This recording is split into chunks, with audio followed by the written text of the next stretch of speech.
How is Kentucky doing economically compared to other states? Do we find meaning and purpose in our work? And what does it look like to have a healthy economy and flourishing people? Hi, this is Richard Nelson, host of the Commonwealth Matters. According to the statistics, Kentucky isn't doing very well. Low workforce participation, poor mental health, various forms of addiction, lack of meaning and purpose in the lives of too many Kentuckians are hurting not just individuals, but our communities.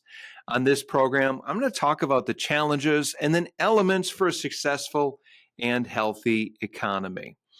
So let's start with the challenges. There's 8 different challenges that I want to focus on. Then I'm going to pivot over to opportunities and then a vision cast by the Commonwealth Policy Center. So several of the current challenges that we're facing in our economy and with the workforce are considerations that were brought forth in David Bahnsen's important book called Full-Time: Work in the Meaning of Life. I had a chance to interview David not too long ago. He was on the Commonwealth Matters program, and he brings some really powerful insights and an important worldview into this question of economy and work. So let's start with the first challenge that David Bahnsen brought forward, and it's one that I really agree with. And this challenge is the prevailing view of work. And the prevailing view today in the United States is that work is something that you do in order to get the things that you really want to do, like the weekend, a vacation, shopping trips, etc., in order for us to consume. So work is purely pragmatic. It's something that you're trading your time for in order to get something that you really want. Secondly, the second challenge is that we have a crisis of workforce participation. Today in the United States, 1 out of 6 prime working age men, this is the age of 25 to 54, are out of the workforce. 40% of these men have college degrees. They're simply not working. According to the Bureau of Labor Statistics, as of 2021, Kentucky's labor force participation rate was 57.4%. And that's pretty low to have some 43% roughly of Kentuckians who are able to work and not in the workforce. Now, this means that we are only ahead of 6 other states: South Carolina, Arkansas, Alabama, New Mexico, Mississippi, and West Virginia. Those are the only states that have a lower workforce participation rate. In Kentucky, to break that down a little further, those aged between 35 to 44, 82% participation rate in the labor force. And then you look at the 45 to 54 age group, it's 75% participating. So another part of the challenge is the infantilization or infantilizing young men, which is a crisis. There are too many adult men not working. They're depending on their parents to provide for them. A fascinating statistic found that 1.6 billion hours were streamed on the game Fortnite last year. 90% of those playing that game were by men. Now, is this where our workforce is going? Are they men that are living with their parents and playing video games at home all day? So think about this. If we had the same work rate today as we did in the year 2000, that's just 24 years ago, we'd have 10 million more people in the workforce. And that would have contributed a projected additional $6 trillion in GDP. So what would that do to our economy? Of course, it helps the economy when more people are working, when more wealth is generated, but it also helps other areas as well. So for example, Social Security, which is projected to be in the red in 9 years. Medicare is struggling as well. If there were more people in the workforce and more wealth being generated, of course, more taxes are being paid, it would help shore up some of these social safety net programs as well. Hi, Richard Nelson here. There's got to be a better way to engage politics. That's why I wrote a new book focusing on how Christians can lead the way. It's called Christianity and Politics, a memoir of spiritual formation and field guide for Christians in the public arena. This is a refreshing perspective on how believers can engage the political realm, and it's available for pre-order on Amazon today. So please check it out. I think you're going to find it helpful. Another challenge is a crisis of contentment. We are not a content people today. We face alienation and addiction issues. We are estranged from traditional sources of contentment. If you take a look at some of the statistics today, we are facing a number of trends that are very, very troubling. The suicide rate, for example, has increased by 30% between the year 2000 and 2020. Nearly 1 million people have died from drug overdoses in that same time period. Think about that. 1 million people are not with us because of drug overdoses. In Kentucky, by the way, it's about 4 to 5 overdose deaths every day, according to last year's statistics. Between 15 to 20% of American adults use antidepressants or anxiety medication.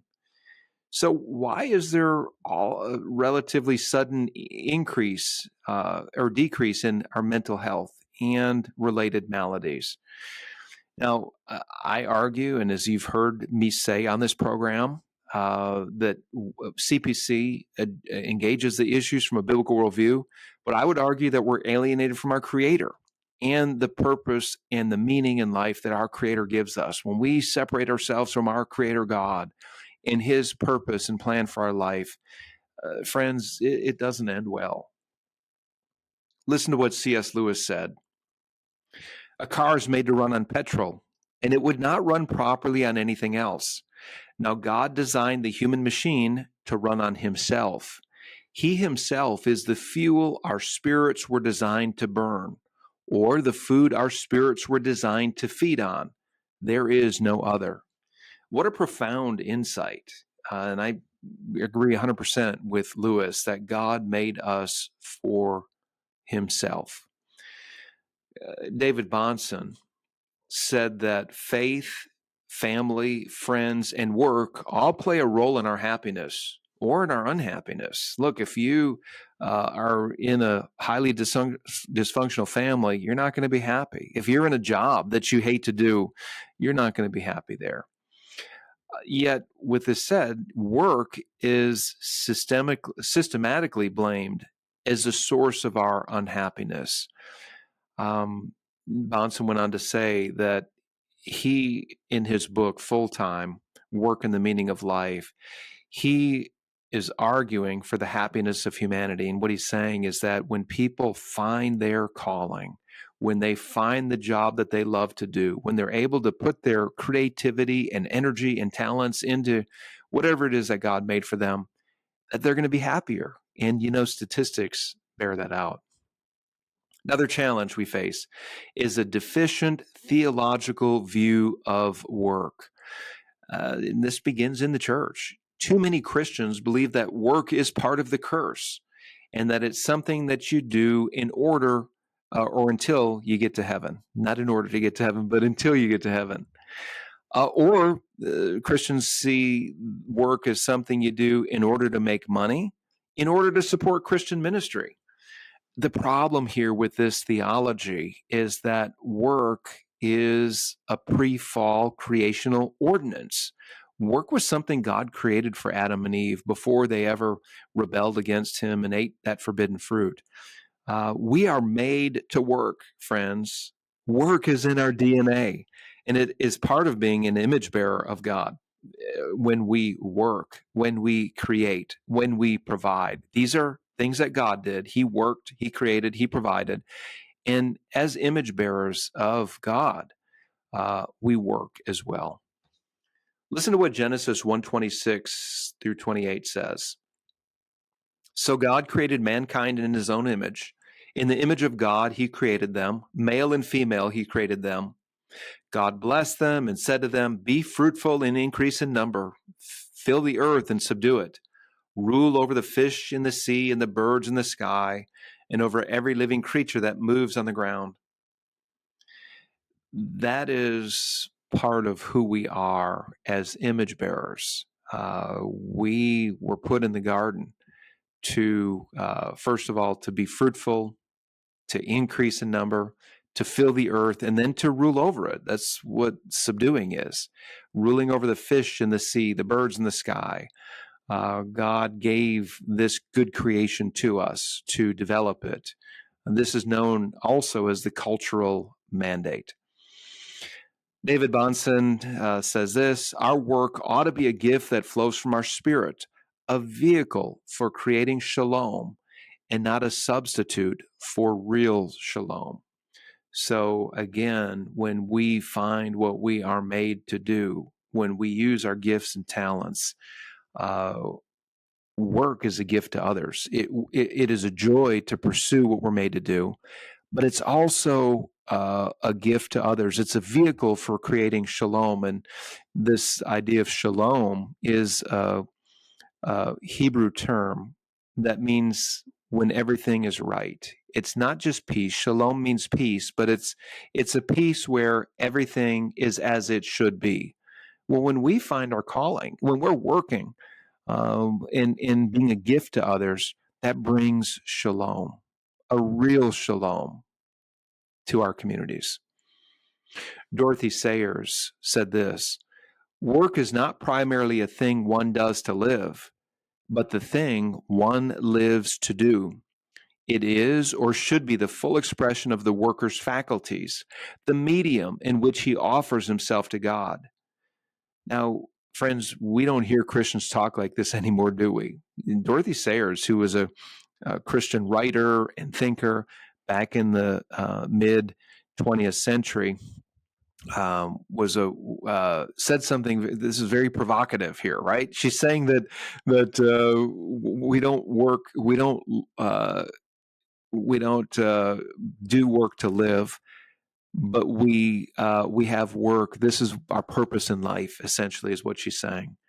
It is the full expression of the worker's faculties, and this is how we offer ourselves to God. Now, here's my question to you all: do you think of your work, using your gifts and talents, as one way you're offering yourself to God? This is what Dorothy Sayers is saying. So we need to reclaim the idea of work. And I'm going to speak just for a moment to my pastor friends out there. When was the last time you gave a message on the dignity and the importance of work? Often we hear messages that talk about the workaholism, working too much, work as escape, the abuse of work. But have you talked about work as a blessing? Have you talked about work as something that you are hardwired to do? Have you talked about work as this is part of what it means to be made in the image of God? Work is dignifying. Work is necessary. And it is a blessing to those around us when we're doing that thing that God has called us to do. We contribute to our families, we contribute to our communities, and we find joy in our lives as well. There is a challenge of depoliticizing the workplace.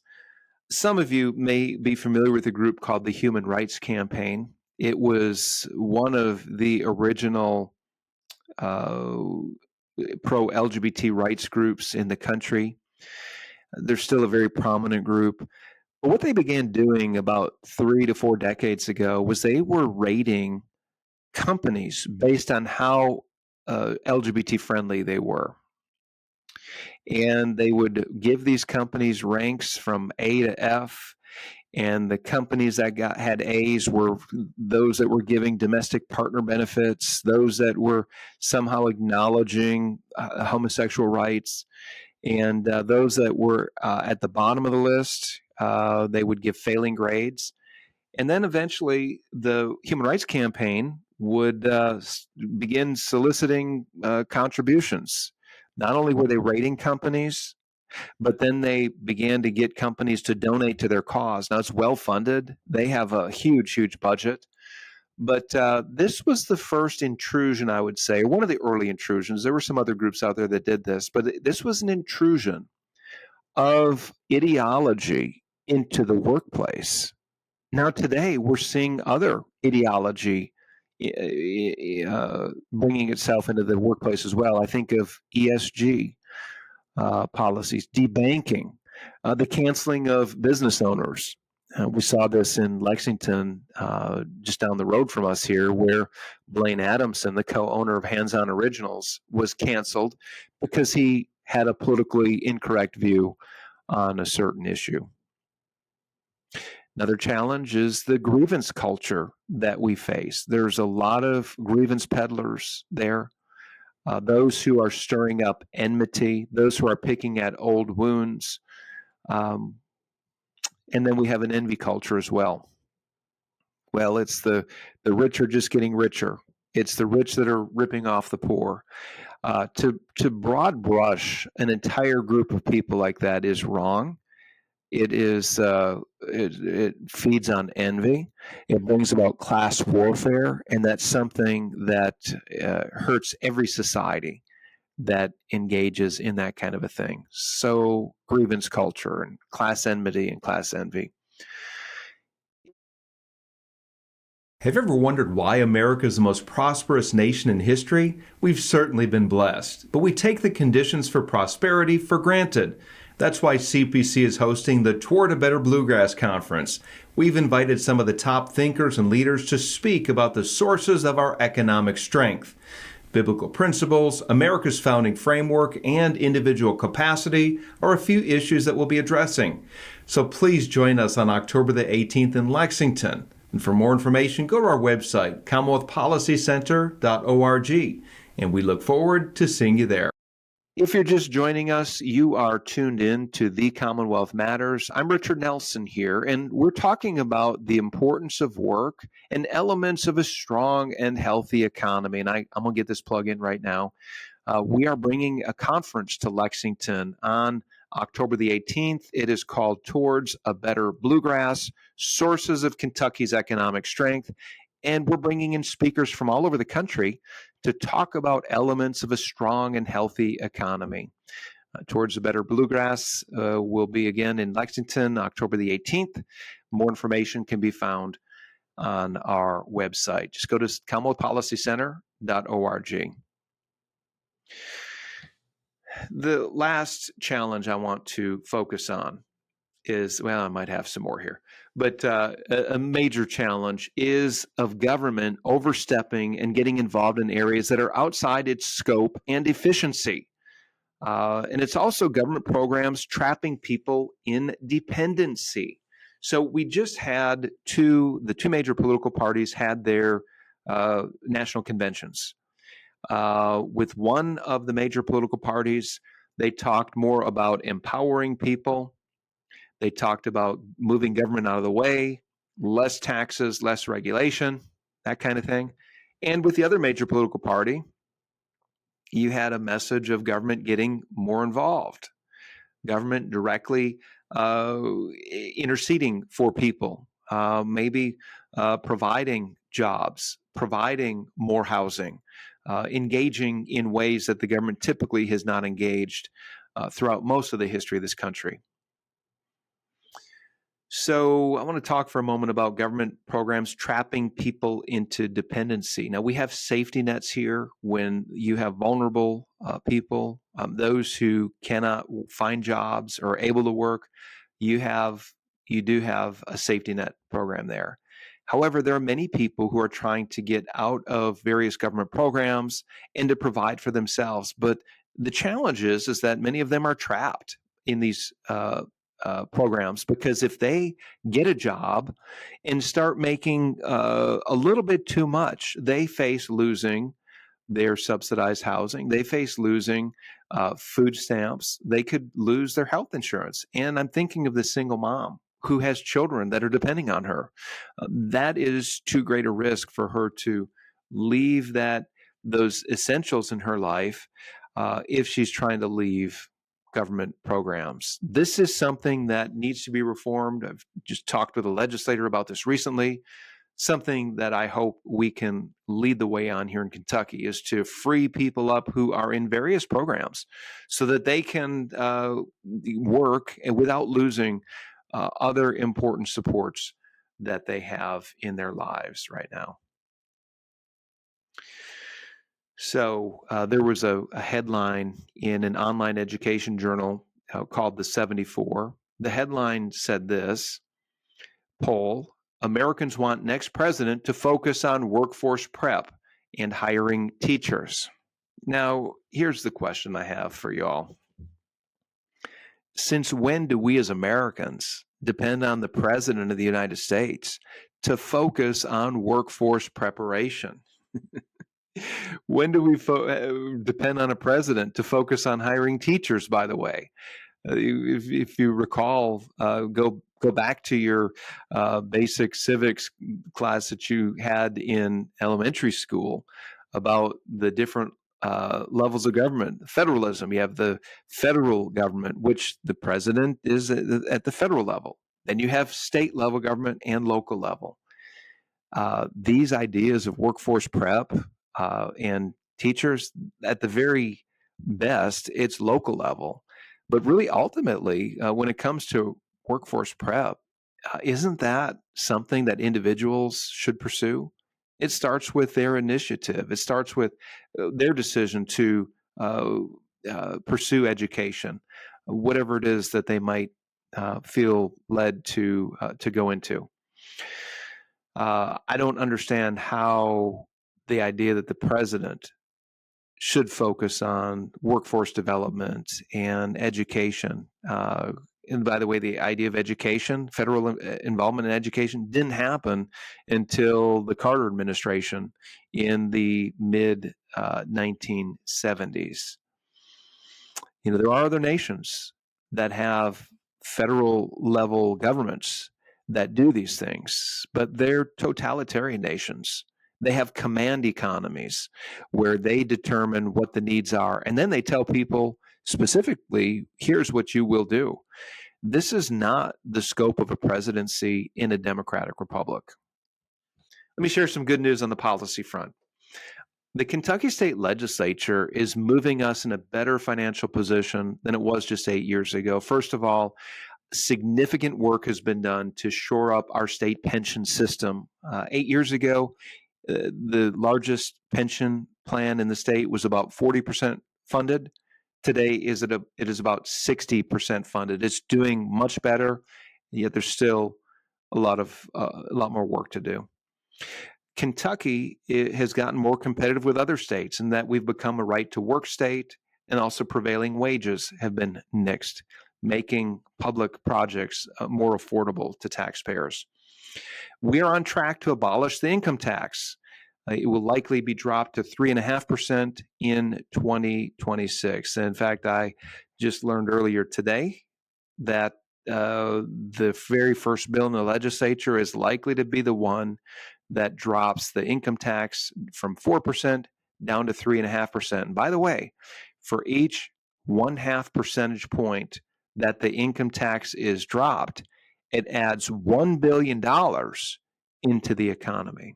This is because people will have more of their hard-earned dollars that are in their pockets. This is money that business owners can use to give raises to their workers. They can use it to hire more workers, and those workers will have more money in their own pockets to spend and to circulate in the economy. So dropping the income tax is a good way to see an economy improve and to flourish. Good news on the private business front. You know, we are blessed to have a free market here where if you have a vision and a dream, you can go out and start your own business. And not all businesses are the same.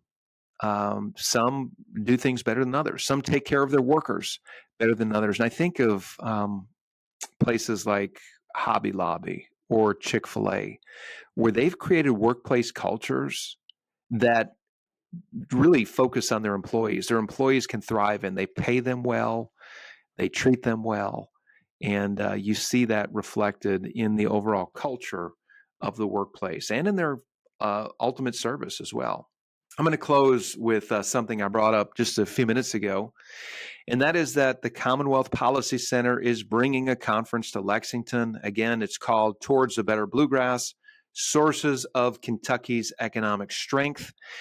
We are bringing in speakers from all over the country to talk about different areas and different elements of a healthy economy. We're bringing in former Congressman Dave Bratt, former Attorney General Daniel Cameron, State Senator Robbie Mills, Brian Dimitrovic of the Laffer Center, John Guerin, professor of economics at University of Kentucky, and a host of other speakers as well. We would love for you to join us in Lexington on October the 18th, and we're going to explore biblical principles, our founding framework, current policy, and then the importance of work in the Commonwealth of Kentucky.